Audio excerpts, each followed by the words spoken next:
Well, welcome back to my shop again. I guess this is this must be part 6 to the series.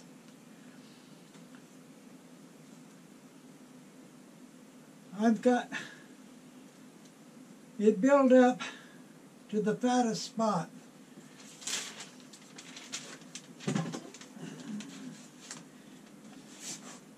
Built all the way up to right here at the fattest spot, which happens to be ring number 13 and 14.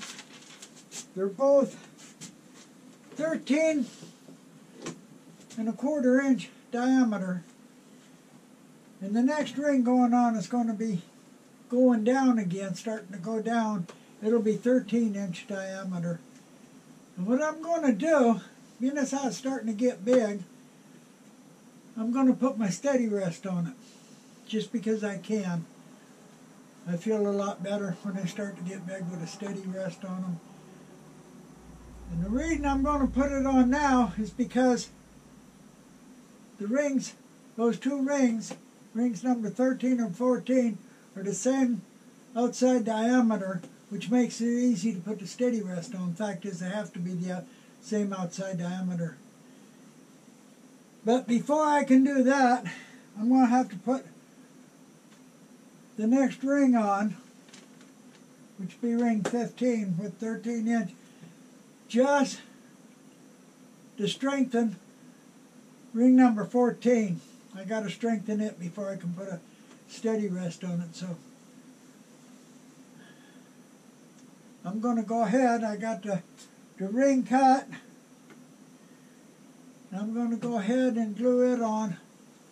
It'll be 13-inch diameter. And then I'll show you how I'm going to put the steady rest on.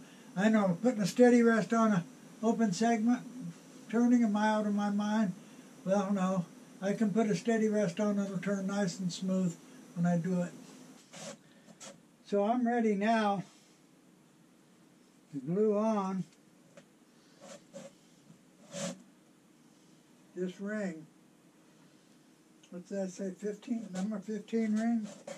Yeah, I think that's what it is. Number 15. And of course, it goes on the same way as the others.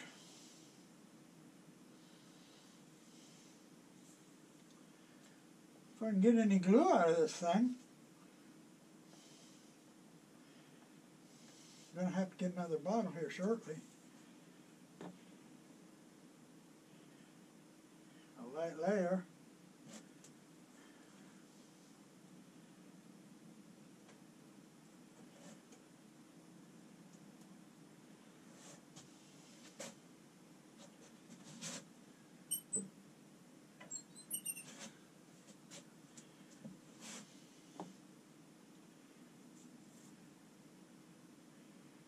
Don't take much glue at all.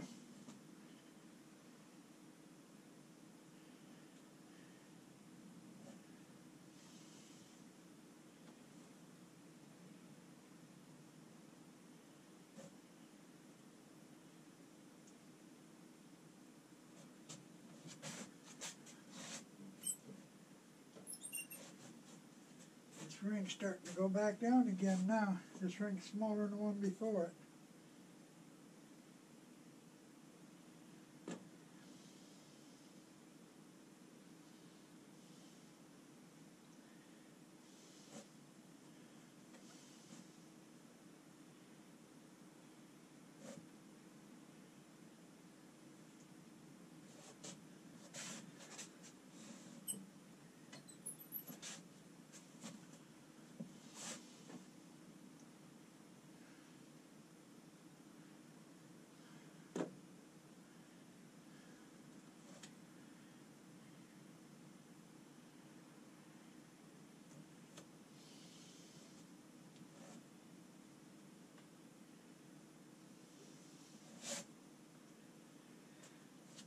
Still putting them on in 5 seconds.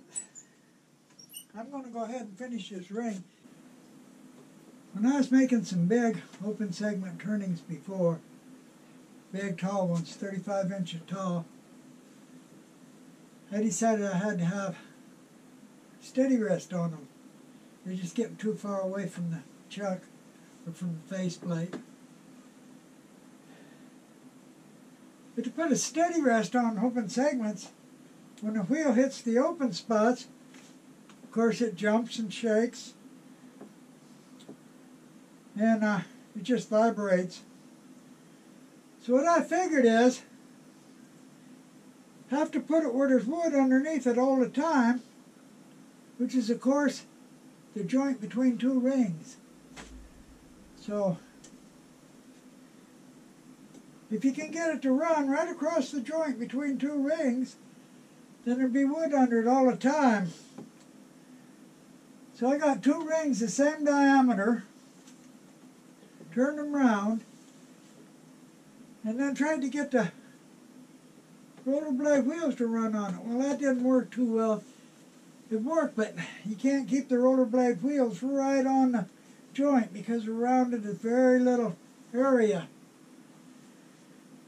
So what I did, I took my rollerblade wheels off, went down to the store, got me some skateboard wheels that are flat. Skateboard wheels are flat on the bottom. They give me all this area here to run across that joint. So I put them on my steady rest. I turned the two rings round, and right at the joint area, about maybe 1/16 to 1/8 of an inch away from the joint, I made it proud so that these wheels would run just on the joint, wouldn't hit nowhere else. And worked perfect, runs smooth, nice. So that's what I'm going to do now, is turn those two rings, rings 13 and 14, round. Then I'm going to make the joint area right between both rings just a little bit proud. That way the wheel can run just across that one small area. So I'm going to go ahead and turn that ring round.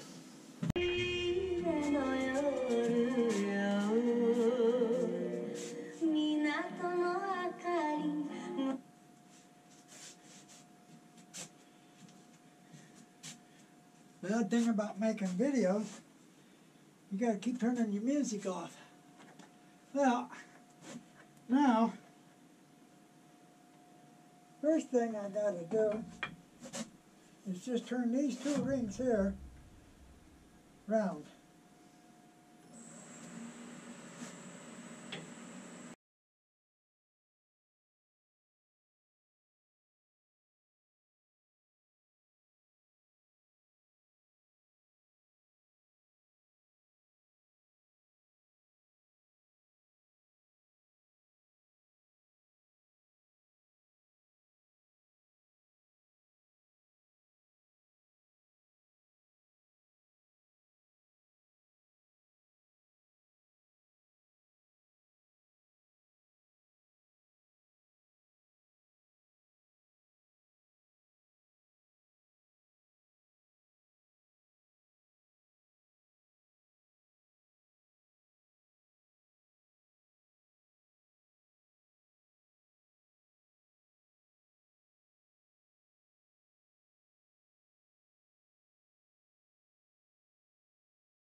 There we go. Got it round and just a little bit proud right in the center. So theoretically, the wheels can sit right there on the, run smooth across it. We'll put the steady rest on and see. I got the steady rest mounted now. It's riding right on the joint between these two, which again is just proud a little bit. Once I get this mounted, go ahead and turn some more in here. I got it turned up to about here. Right up to about here. But I'm going to go ahead and smooth it up and turn it and sand it and put some finish in it up to about here. Normally, I'd sand it and smooth it as I go, but this one's got plenty of room where I can get my hand in, so I ain't worried about it. But I am now. I'll start getting smaller, so I'm going to sand it and put finish up to about here.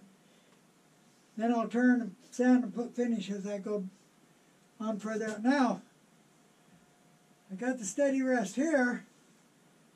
When it gets on up bigger, I'm going to move the steady rest on up. But up there, I won't have two rings the same outer diameter. But I'll show you what I'm going to do to take care of that. And you can see it runs pretty smooth.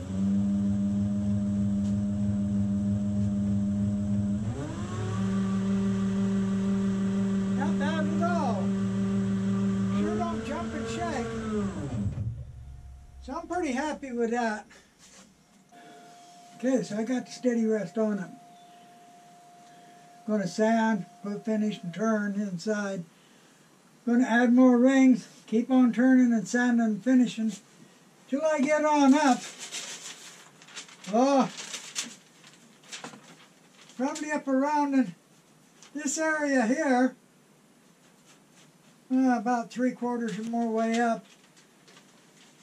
Then I'm going to move the steady rest up. Keep that thing stable.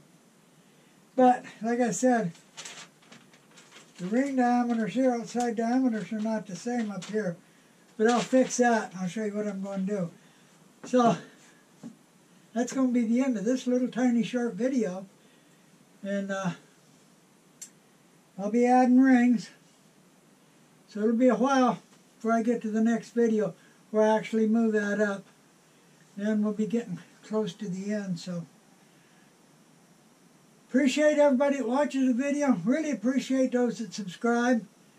And come back and see my next video when I get it finished. Thank you.